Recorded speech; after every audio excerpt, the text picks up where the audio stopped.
There's a good reason why Scopper Gaban was questioning if Luffy had the capabilities to do what Shanks could do, to subdue Loki if things went awry. And Luffy confidently said, yeah, listen, man, if need be, I will beat his ass. It will be taken care of. Trust me. Give me the key. The problem, though, is that when we see Loki in this episode of One Piece, with not all of his Sea Stone cuffs removed, he still has one on. So he is somewhat Sea Stone nerfed. We see an attack that is on par with some of the strongest moves we've seen in One Piece history. This one move on Elbaf, the main tree, the Jewel Tree Atom, which, mind you, this tree is super wood. It's not your average tree in terms of durability. Recall what Frankie said about how durable Atom Wood was, which is why he wanted the Sunny Go to be made from the Atom Wood. But people, ladies and gentlemen, boys and girls, this dude Loki is off the charts. What we see in this episode of One Piece is what I like to call anime upscale. There are certain things in the One Piece story where you see the anime just take some liberties and they enhance the moves compared to the manga version. In fact, I probably will do a certain series of these shorts on my channel, so you'll see a lot of these different techniques that get upscaled. Like, for example, Doflamingo versus Luffy.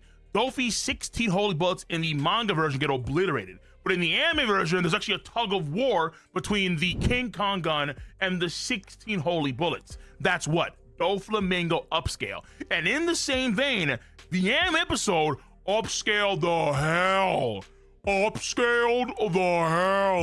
out of Loki's shot on the main Jewel Tree Atom. And I'll get into the details soon enough because this video is part power scale and also part just appreciation for what was this episode of One Piece and that amazing scene. But we have to give appreciation to the episode as a whole, I think. Obviously, it's focused on the giant kids, which is like meh, but they're setting up for one of the major plot points of the arc where the kids are being captured by the Holy Knights.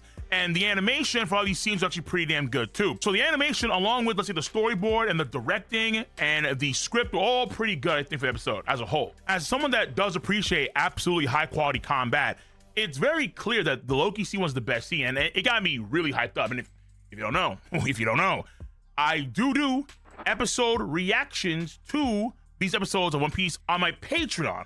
First and foremost, link in the box below to your boys' Patreon, 1. And then 2, the upload to my Cole Reactions YouTube channel, though of course tweaked, modified, and edited.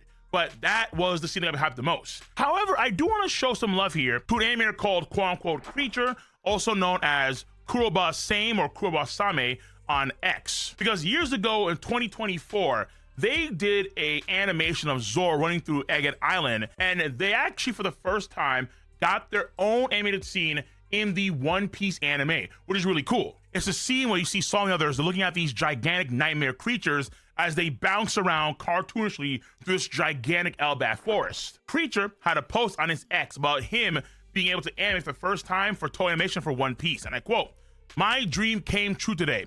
I participated on One Piece 1172 animating the segment with these guys at the end. I'd like to thank Tokita-san and Ono-san for trusting me, Michitaba-san, Yaguchi-san, and Ishizuki-san for their direction. Nanami Michitaba being the episode director, Toshio Deguchi, who's one of the animation directors, and of course Katsumi Ishizuka, voted, is one of the folks that made the storyboard for the episode of One Piece. So it is heartwarming seeing a Creature be able to, for the first time, play a role in the One Piece anime for us to see and enjoy, and he did a great job. Then for the main event that everyone had their, of course, their eyes glued on, which is the Loki just coming up, swinging Ragnar with extreme force and doing what he did.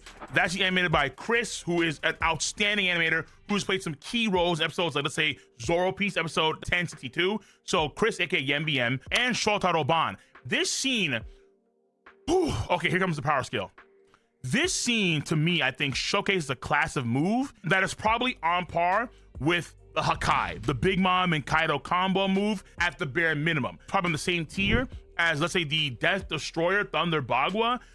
I wouldn't go as far as the Bajrang Gun or the Flame Drum Dragon, like those top end moves, but I think that in terms of the power scale, this move is absolutely, utterly incredible in terms of attack potency, a country to multi-country level attack. Now, personally speaking, this is what I do. All right, however you want to do it, you can do it.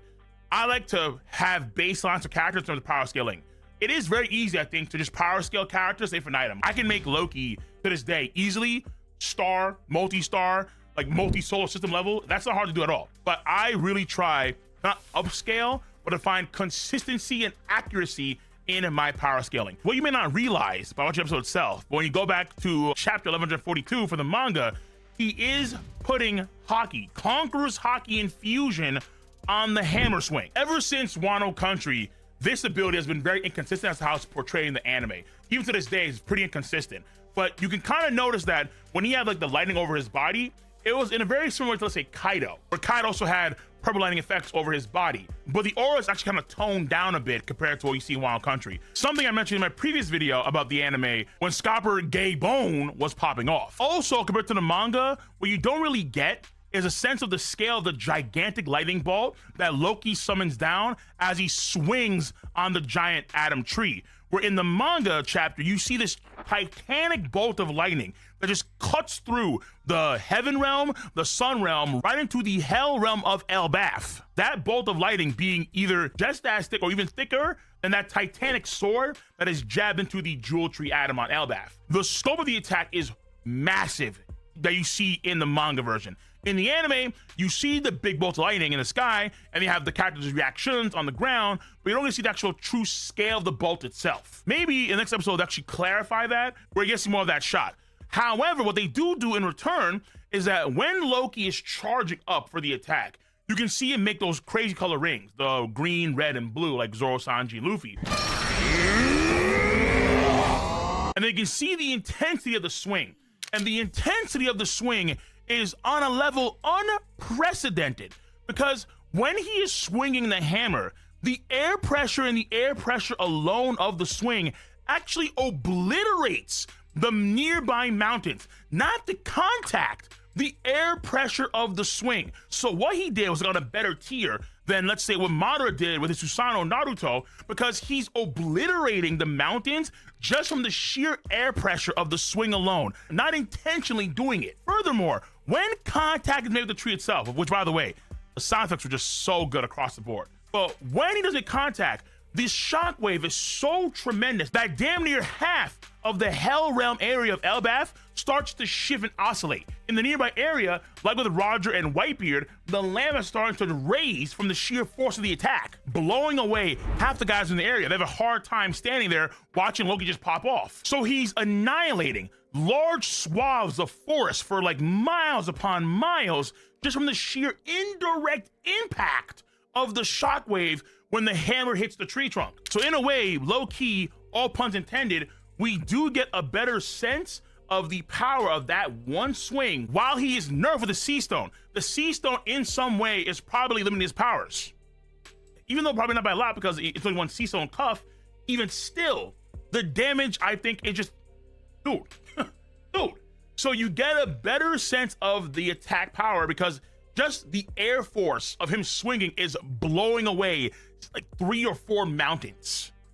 And you have to remember that Conqueror's Haki Infusion is an attack multiplier. Every attack with Armor Haki, and of course Conqueror's Haki Infusion, is way more powerful in terms of attack potency than when first perceived. That's to get attacks that are in this, the country, the continent, the moon levels for One Piece. Brother, crazy.